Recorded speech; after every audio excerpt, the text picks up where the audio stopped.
victims. Good evening, I'm Steve Rabel. I'm Monique Minglovan. Cairo 7's Graham Johnson is live in Seattle's Green Lake neighborhood. And Graham, you were there as police searched that house today for the third time. Yeah, police say they've already been through the house, but they wanted to go through it one more time to make sure they didn't miss anything, because they say the three men here are hoarders, and they have collected some interesting things, including this Model A that you are seeing here right now. This is the second old car we have seen pulled out of the garage here. A few hours ago, we saw a car that was built in 1939. The Packard Super 8 that Seattle police removed today from this home near Green Lake is roughly as old as the three brothers who lived here. The Emerys, 82-year-old Charles, 80-year-old Thomas, and 78-year-old Edwin, are in jail charged with child sexual exploitation. A little bit horrifying, just because every day there's kids playing along these streets. Today, neighbors witnessed the third search of this property by Seattle police as their investigation grows. We're hearing from an awful lot of people now, and we definitely want to hear from anybody that has any information on this. Captain Mike Edwards told us the case that began with a relative finding evidence of child exploitation while cleaning this home is now leading to new tips and contacts with other police departments. Among the most interested, Sheriff Rick Scott of Grays Harbor County. Since 2009, he's been investigating the disappearance of 10-year-old Lindsay Baum. We're certainly very interested in what's developing and the searches that will be conducted and have been conducted at that Shelton property. Scott tells us a major search is being organized for Saturday of this 15 to 17 acre property in Shelton, the home of a fourth Emery brother who is now dead. Scott says investigators found a Lindsay Baum missing person flyer in the Shelton house, which is a half hour away from Baum's hometown of McCleary. Scott says that in itself is not a major find because the flyers were widely distributed at the time, but he notes the Emerys had other relatives in Grays Harbor County. They would have had an opportunity to be in the McCleary area at the time of Lindsay's disappearance. They certainly would have been the type of people that would have victimized a girl her age. This is a call for an uprising. Welcome to today's show. As you saw right there, this story has broke a few days ago about these three older brothers who are believed to be involved, at least they've been convicted on or arrested on the exploitation of children. Now they're investigating further to see if some of the missing children in the area is, these stories could be possibly related to these brothers. There's also stories obviously involved in it where people who are family members have been sexually abused by these men. And what's the one thing that's always left out of these stories? I mean, you can see it right there in fine print, but you don't hear the anchors harping on it. You don't hear anybody else out there harping on it. And it says it right there. Police say that detectives found Charles's manifestos about satanic rituals, kidnapping, raping and killing girls that led them to dig under sheds, searching for evidence of potential murder. So in addition to finding all of this child pornography that these creepy old men have, they find more evidence that connects them to satanic rituals. Yet remember, we're all the crazy ones.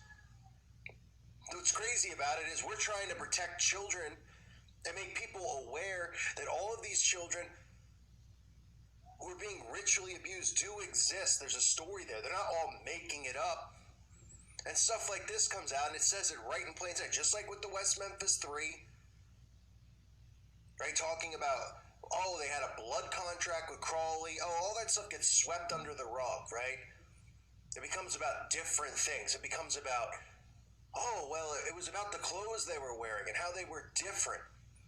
And it shows you what a dumbed down society we live in because everybody ate it up. Oh, because they liked Metallica and they liked Eddie Vedder and Pearl Jam and all these bands. Because of that, these kids were wrongfully accused.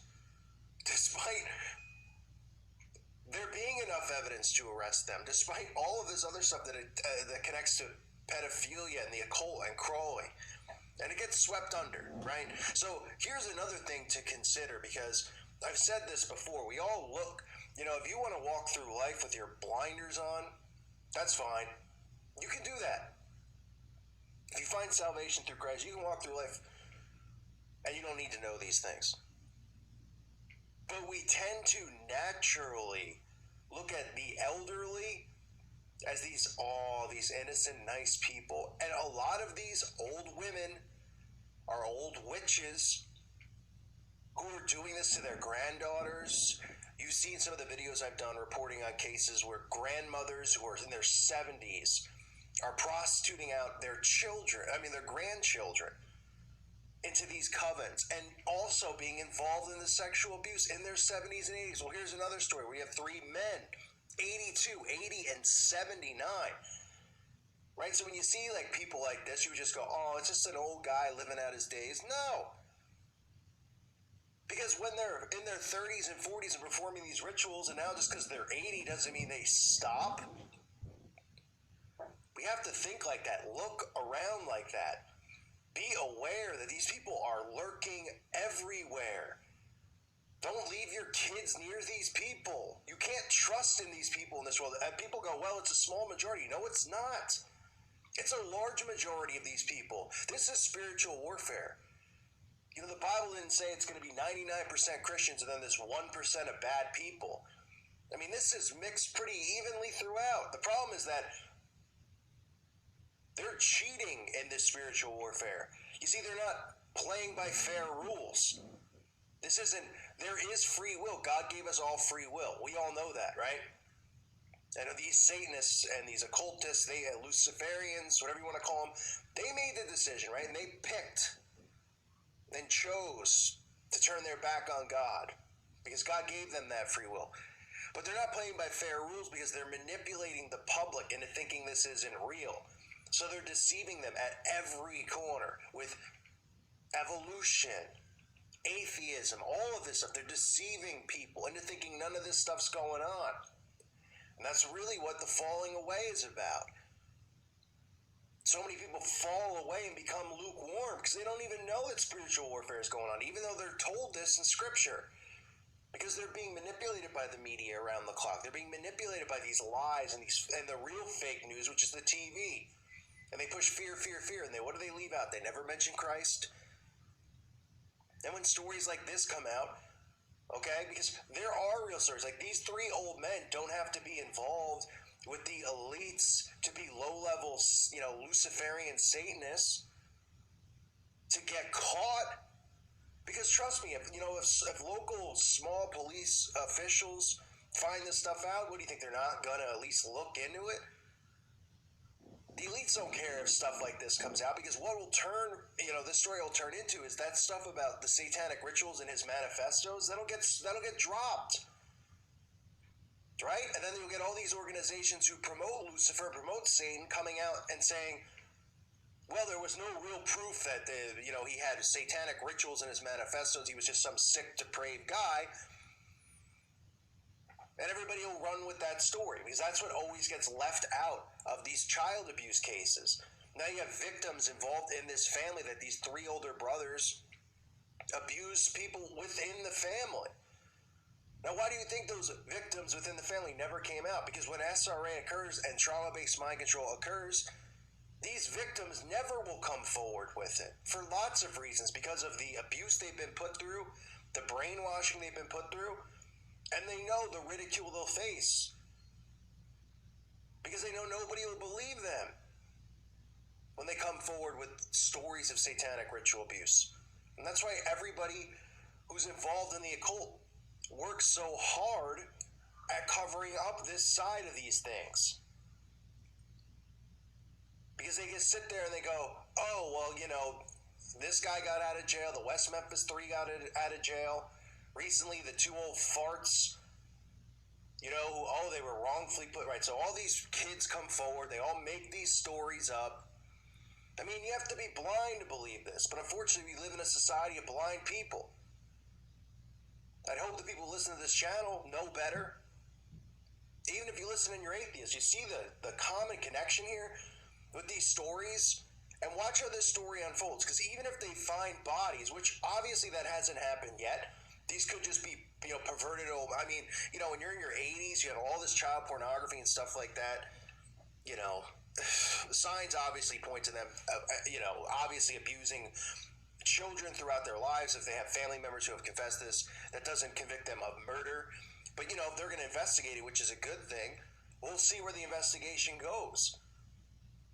Because then you get, people higher up coming in, like police commissioners or people who were involved in the Masonic lodges who were Luciferian, saying, yep, but just, leave this part out about the satanic memoirs or whatever. It's crazy, kooky stuff. It could have just been a weird hobby of the guy, and they leave it out. I'll just read you a little bit more about what they found in the investigation. August 19th, Seattle child sex crime detectives say they acted on a tip from the brother's niece who arrived to clean out the garage. The relative called 911 at the home. Detectives collected a staggering amount of child porn. They also found evidence of the sexual exploitation of young girls, as well as children's worn clothing and underwear, children's shoes, toys, and movies. Homeland Security's Internet Child Exploitation Team assisted in the search, which involved digging for potential buried evidence under locked sheds and garages. And that's what just has begun now. Today, they're, supposedly going to other family members, a deceased brother who they believe was involved, and doing digging and trying to see if there's any evidence there. Neighbors in the quiet Green Lake neighborhood along Northeast 59th Street say they always wondered about the dilapidated house and the three guarded mysterious Emery brothers who lived there since 1962. They said, I'd never seen a girlfriend, a wife, a woman of any type visit the house. And those are things that should raise suspicion. Edwin purchased the home in 1962. Seattle police say the brothers, ranging in age from 78 to 82, began molesting their own sister and eventually molested other young relatives for decades. None of them have ever married. None had their own children or many relationships outside their own siblings. Okay? And like I said, there's the underlying thing right there is about their manifestos, which they don't go into detail other than to say that they found notebooks that had evidence of, satanic rituals inside of it. So I'll keep you posted on this story. These are important when they come out because, listen, they can't control every single story that comes out. They can't. There are people who practice and dabble in black magic and the occult who are not a part, are connected to the elites in any way. And the elites could care less about these bottom feeders. Even if they are their brothers in the occult, they're not going to go out of their way to rescue people that they don't know unless they're connected to them in some way. And then they could be, in trouble, right? So if these old men perhaps say with the child pornography that they found, say perhaps they filmed it or they have videotape of a government official, like the stuff that goes on at Bohemian Grove on tape, then there would be interest from the elites to protect these people or at least destroy some type of evidence. This could just be a sick family who's involved in Satanism, three brothers who are involved in doing this and practice on their own. Could be a part of a small coven or cult or just be Freemasons themselves in their small town. But it doesn't mean that they're not going to be, convicted here because they're not going to be rescued out of it. But like I said, the thing that'll get dropped, the thing that they'll just ignore is the satanic part of it. They'll just say these three creepy old weird brothers who were molesting family members for centuries have been caught. They found the evidence. And this is what also plants seeds in the minds of people out there to think that, wow, the government's really doing a great job of going after these pedophiles. When in reality, that's not true. It's not true at all. They love these isolated incidents. They love it. Because this is just stories that come out where people go, good, we're going to take care of some of these pedophiles. It makes it seem smaller than it is. And they can point the blame at this some weirdo freak family who, is into incest and all that stuff. And just some weirdos, right? That's what the elite loves. Had they gone in there and found all of this stuff, all of these pentagrams and black, evidence of black magic and stuff like that, they wouldn't be very thrilled. But because it's just, hey, they found a lot of pornography. Oh, by the way, they found satanic memoirs. They know they can kick that under under the bed and nothing will happen and that kind of stuff. That story will not be the focal point of this, when it should, the children should be the first focal point, of course. But that should be something that's emphasized, because it's a common theme in all of these stories that come out. The common theme is, either victims are either claiming to be taken to these places, involved in rituals that resemble Eyes Wide Shut, with people in druid robes and masks, drinking of blood, cannibalism, and all that stuff. That, it's either that side of it or the other side, where someone's arrested, just like the West Memphis 3, and they find blood contracts with Aleister Crowley, right? But we're the crazy ones, remember that. So I'll keep you posted on this story. I wanted to share it because it's just more and more when these stories come out.